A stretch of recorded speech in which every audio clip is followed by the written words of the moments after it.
Hey guys, welcome back to the channel, hope you're doing well. Okay, let's do a quick recap of week 2 of the marathon training so far. Week 2 is also the second week of the 6-week endurance training block. Okay, so Monday was 10Ks of recovery. I did it on grass at Bankstown City Sports Complex. On paper, the pace was a bit faster than usual, but I don't really remember why. Maybe it was a bit cool that morning, but I'm sure my effort was still in line with recovery. Tuesday was a 13K general aerobic run with some hill sprints and some strides as well. I did it at Saltpan Creek Reserve and also the Rotary Park in Riverwood. Felt fairly solid, and it's also been a long time since I did hill sprints and strides in my old pair of speeds. Even though it's getting fairly worn out, it can still be a fairly rapid shoe when I need it to be. Wednesday was a 21km medium long run down at Riverwood, Peakhurst, and a bit of exploring around Padstow Heights. The whole route does get fairly hilly, and sometimes I'd rather just enjoy a flatter route, but oh well, maybe I'll keep exploring and see if I can find like different flatter routes for when I need them, I guess. Thursday was 10K recovery on grass at Bankstown City Sports Complex. Yeah, felt decent there, no dramas really. Friday was an 18K medium long run. I did at M5 Linear Park, felt solid, again no dramas. I'm just thinking whether it'd be better to use my newer pair of speed frees for at least one of the 2 medium long runs throughout the week. The old pair is still holding up fairly well at almost 1300 kilometers of running margin in them now, but in terms of like reducing risk of injury, I might experiment next week to find out if I'm pushing my luck. Saturday was a 10km recovery, just did at the classic roads park run. I didn't actually think it was too packed that morning, but it turned out to be a record turnout with 715 finishes. It's probably because Wentworth Common Park Run is closed for 4 weeks due to the Sydney Royal Easter Show event at Sydney Park, so some of the regulars there might have went to roads. I only managed about 8 kilometers rather than 10 kilometers, which is close enough, I guess. And then finally Sunday was a 27K long run with 13 kilometers at goal marathon pace. I ended up choosing a more local route since it was pouring rain that morning. I did the marathon pace loops at around M5 Linear Park. There's like a nice 4.1 kilometer pavement loop that's mostly uninterrupted the entire way. When I do the clockwise loop, it's around 2 kilometers downhill and then 2 kilometers uphill. I also decided to wear my Puma DV8 Nitro Elite 2s. It's not like I was wearing them for the first time ever. I've actually worn them for like a bunch of interval, tempo and threshold runs, and even some 5K races. And while they're quite underwhelming for like a calm-plated shoe, I figured they're still fairly comfy for my standards, and I thought they were like worth a try for a long run, I guess. That turned out to be a pretty bad idea. I think the midsole firms up a lot in the cold and rain, so yeah, they honestly felt like bricks the entire way. It wasn't this bad during like the more humid and like warm parts of summer. So yeah, during the run, it felt like my feet were directly slapping the ground at each step. I feel like I would have been better off wearing like the Speed Freeze or like my Endorphin Pro Freeze, but at least the grip on the DVS was like top tier in the rain. I didn't feel like I was going to slip at any point. Somehow the long run still went fairly well on paper. It was mostly a controlled effort throughout without too much struggle, but it was just quite uncomfortable throughout due to how firm the DVS felt. That was a lesson learned for sure.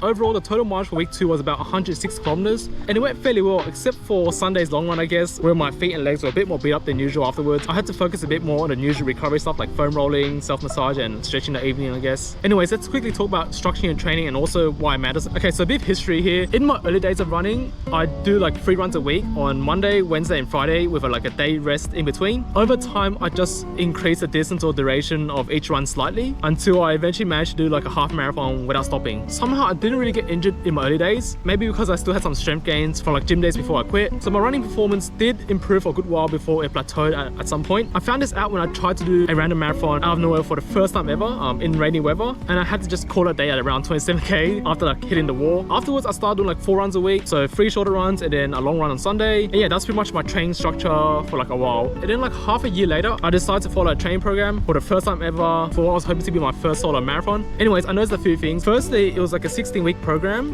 which was new to me since I used to just run randomly week by week without ever the commitment of a time trial or race at the end. And secondly, that it made me do different types of runs with various duration efforts throughout each week, and that each week was a bit different than the one before or after. So this included runs like recovery, intervals, threshold, whatever that meant at the time, because I'm pretty sure I had no idea anyway. So in the end, I finished my first solo marathon in like around 4 hours and 40 minutes. It was basically a solo time trial on a route I thought was cool on paper, but it turned out to be like hardly ideal. I remember slowing down a fair bit at like around 15 kilometers after getting through some hilly routes, and then hitting a massive wall like at around 30 kilometers, and then had to really jog slowly and pretty much walk most of the last few kilometers, I guess. Look, I'm not really sure where I was going with this whole story, but I guess throughout the structured training, I noticed that I was able to run longer for my unusual long runs, faster for my intervals and like other fast runs, and even slower during my recoveries. And in general, the variety was more enjoyable than the same runs I used to just do over and over. Plus, I did manage to complete a marathon, which was quite nice. Okay, so back to this whole structuring your training kind of thing. When it comes to training for a race, such as a marathon, you want to do something called periodization. It's pretty much the idea of like organized, systematic, long-term planning in order to like maximize training adaptations, reduce the risk of VO training, and pretty much optimize your performance for race day. So what this involves is pretty much breaking down your whole train plan into like smaller chunks, which includes like train blocks, each with a different purpose, consisting of multiple weeks. And then within each training week, there's going to be different types of runs and workouts. Just to be clear, I'm definitely not an expert when it comes to these things. I'm just a guy who mostly follows a book for my training. I don't really write or design my training programs, but I'm happy to just follow them if they sort of make sense and maybe adjust it if I need to, I guess. Anyways, the advanced marathoning book is what I follow right now. It goes through both 12 and 18 week training schedules for the marathon. I'm following the 18 week one, specifically the 70 to 85 miles. So for the purpose of this video, I'll be referencing that.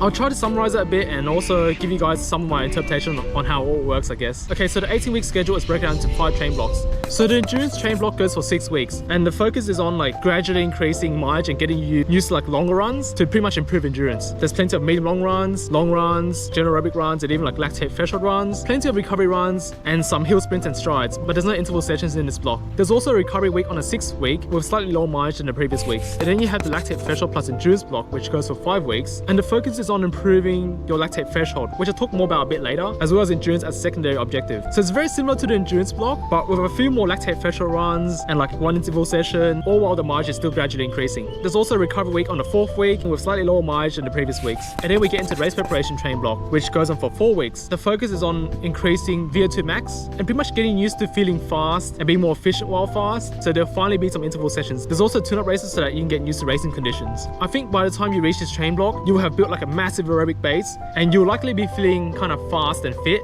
but hardly fresh, since you'll often be running and doing those tune-up races on tight legs from like all the usual stuff like medium long runs and long runs that still needs to be done over these peak mileage weeks in this block. And then you have the taper and race block, which goes for 3 weeks. And this pretty much involves that training at more or less the same intensity that you've been doing throughout, but with less workouts throughout the week and at gradually reduced volume all the way up to race day, so that you're well rested and fresh for the marathon race itself. You might lose a tiny bit of fitness by the time you reach race day, but you'll likely be fresh enough to make up for it and even more. And then finally, we have the recovery block, which goes on for 5 weeks to help you recover from the marathon so that you're ready for your next challenge. After the marathon race, the risk of injury is higher than usual because for the past 3 weeks you've been like tapering and like reducing volume a fair bit, and then a race day you're going like a pretty hard effort all at once for like 42 kilometers, which you don't really do in training, right? So it takes way longer to recover from the marathon race itself than like a 35 kilometer long run, for example. There's almost no gains to be made from rushing back into training, so the recovery block is fairly conservative with lots of days off and mostly recovery and general aerobic runs for a good while before mileage is ramped up slowly again. So yeah, that's pretty much what an example of periodization can look like, and shows that training isn't just like doing the same runs each week all the way to race day. It's actually quite varied. There's multiple train blocks, each with a different purpose, and in each of those train blocks there's weeks where you do big runs and high mileage, there's weeks where the mileage is less, such as doing like recovery or taper weeks, and there's weeks where you do like specific workouts such as like intervals and lactate threshold runs, and other weeks where you don't, and so on. Okay, so with the periodization and train block stuff out of the way, let's go through the types of runs and workouts in this train plan. So I've been mentioning medium long runs, general aerobic runs, and so on, but what does that all involve anyway? I've also already done a video on this whole topic last year, going into more like technical details for each run, but I figured I'd go through it again since my approach is a bit different this time, as I'm mostly running by field nowadays. I won't go into too much technical detail this time, but I'll add some of my experiences and opinions. Anyways, as part of this whole train plan, we have long runs, medium long runs, marathon pace runs, general aerobic runs, lactate threshold runs, recovery runs, VO2 max intervals, speed training which include hill sprints and strides, and finally tune-up races. Long runs are any runs that are like 26 kilometers long, and the intention is to basically improve endurance. There tend to be a long run on Sunday each week, and in the context of this book, they're not slow jogs. They're more like fast, steady runs. That's faster than general aerobic runs, but slower than marathon pace. You start off at steady pace, like 20% slower than your marathon pace, and then gradually pick up the pace towards the second half of the run, up to about like 10% slower than your marathon pace. You want to be feeling fairly strong by the end of the run, so it's good to fuel up well beforehand and also during the run so that your effort doesn't really fade too much throughout.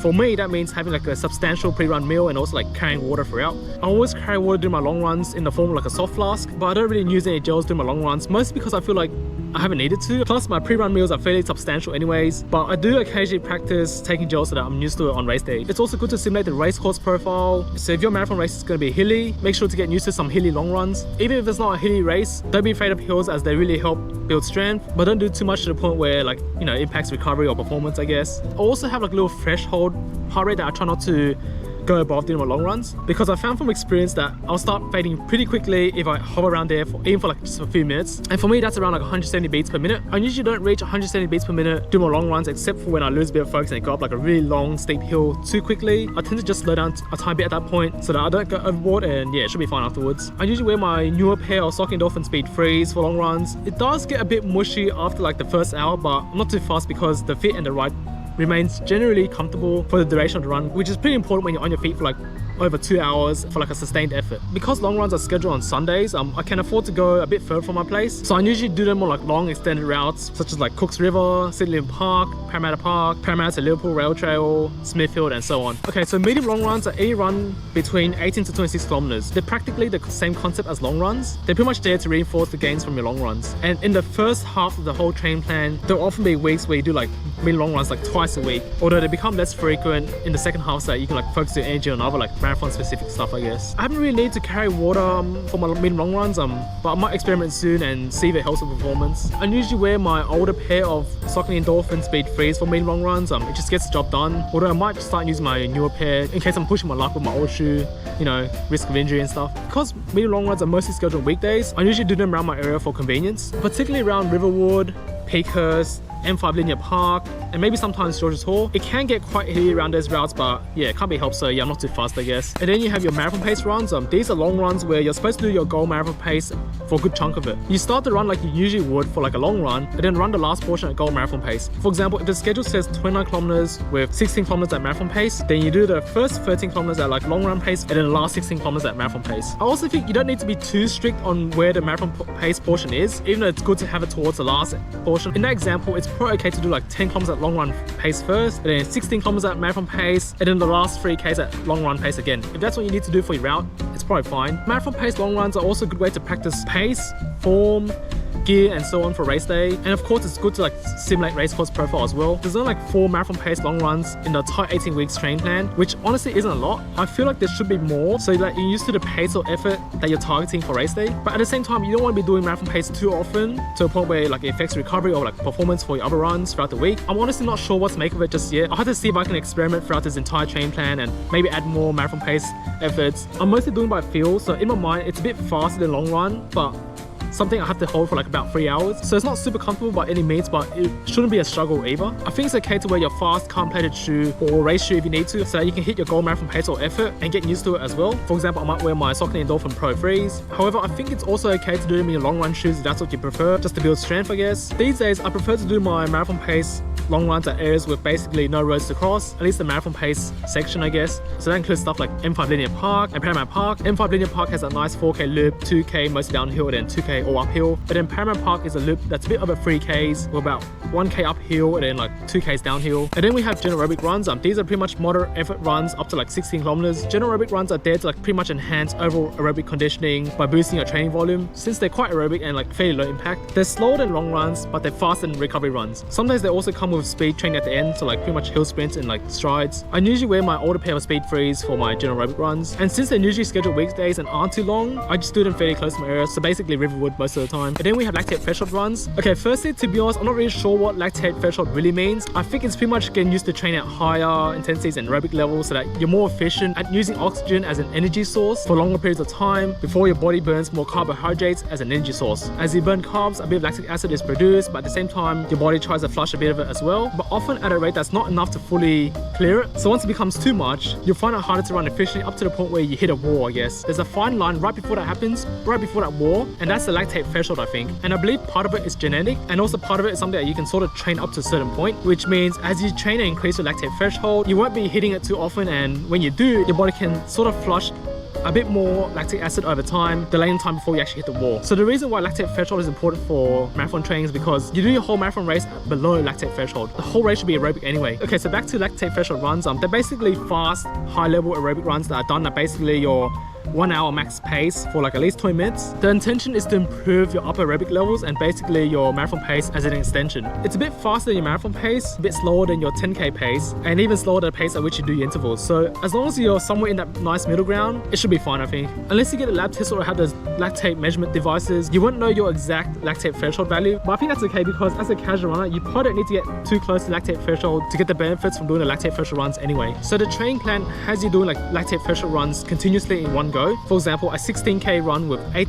kilometers at lactate threshold pace, which means you do like a 5k warm-up, 8k's at lactate threshold pace, and then 3k's cooldown. However, I think you don't really need to do it one go if you don't want to. You can do it in like interval format, so like 2x4 kilometers or like 4x2 kilometers with like some jog recovery in between each rep and still get almost the same benefits. But I personally don't mind doing it one go as it requires more focus and so provides more confidence and mental boost after I get it done. I tend to wear my new speed freeze for lactate threshold runs as it works pretty well for me for like sustained fast efforts, especially at marathon pace, which is like kind of close to lactate threshold pace. I usually do my lactate threshold runs at Saltpan Creek Reserve in Riverwood. There's like a nice 2.5k pavement loop. It has pretty wide footpaths, which is good, but it isn't really flat the entire way, so that really helps me keep in check, I guess. And then we have recovery runs. These are like shorter runs around 6 to 10 kilometers each. I think the idea is to get the blood flowing in the body and also to help enhance recovery in between workouts throughout the week. And they're done like around twice or 3 times a week at a fairly relaxed pace. Sometimes the higher mileage programs make you do double recovery runs, so like 10k's in the morning, then 6k's in the evening, for example. I think there's definitely some physiological benefits to it, including extra mileage, a boost to like blood flow and recovery, and also depleting your carb stores a bit more to like train your muscles to rely more like fat at a given pace. But personally, I'm not a fan. I'd rather much spend time doing other things instead. Sometimes they do come with like speed training at the end, so like hill sprints and strides. I like to do my recovery runs on grass to save the legs and feet for workouts throughout the week. Doing them on like grass really helps me slow things down because yeah, I find it a bit challenging going fast on grass anyway. But if I have to do it on pavement, then ideally a bit flat. I usually wear my New Balance Fuel Cell Rebel V3 for recovery runs on grass to keep the ride kind of grounded, and then the Saucony Triumph 20 for like recovery runs on pavement for extra cushioning, I guess. And I usually do my weekday recovery runs on my local grass field at Bankstown City Sports Complex, and whenever there's a recovery run scheduled on Saturday, then I'll likely do it at a park run. Now we move on to like VO2 max intervals. These are basically intervals ranging from like 600 to 1600 meters at 5k race pace with about 50 to 9% jog recovery in between. So if it takes me 4 minutes to do like a 1k interval, then I'll jog slowly in between intervals for like 2 minutes to 3.5 minutes depending on how I feel. However, with the training plan this time around, I might try some standing recovery instead for like around 60 to 9 seconds or so. I think standing recovery lets you recover way more, so you can hit higher intensities during the intervals, whereas jog recovery doesn't really let you recover as much, but instead keeps you warm and requires more controlled efforts during the intervals so that you don't really burn out too quickly. I'm used to doing jog recoveries as it seems to really build endurance and control, but maybe not that much speed, I guess.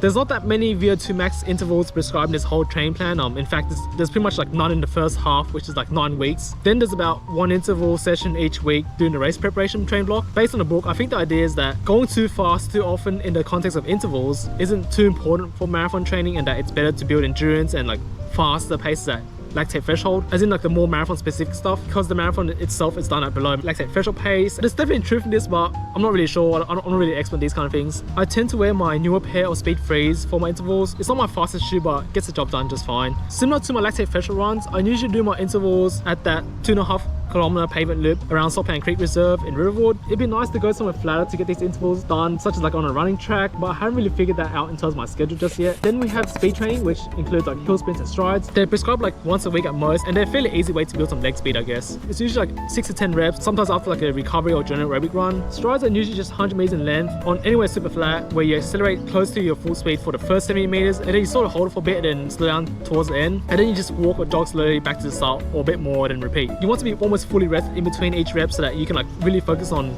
good form and acceleration. The idea of strides is mostly to train your nervous system to get used to like fast leg turnover. They aren't really all out sprints, but are all like fast, relaxed accelerations to like really good form. I also do a couple of reps before some of my faster runs like lactate threshold or intervals as part of the warm-up to get the body primed for like fast efforts. Hill sprints are like 10 to 12 seconds of fast effort up a moderately steep hill. Doesn't need to be super steep to get the benefits, but yeah, just at least a hill in some way, I guess. After you reach the top, you then walk down or jog back to the start and then repeat. Again, you want to be almost fully rested in between each hill rep so that you can focus on good form and acceleration. The idea of hill sprints is to basically help build some muscle strength and power, which will help you with your running form and economy. The good thing about hill sprints and strides is that they tend not to be that intense due to the short distance involved, which means you'll likely be recovered by the time you walk or slow jog back to the start of the rep. Okay, so tune-up races. These are like 8 to 15k races within the race prep train block and are supposed to be done like an all-out effort or fairly close. Tune-up races have a few purposes, including allowing you to practice pre-race routines such as like pre-race meals and warm-up.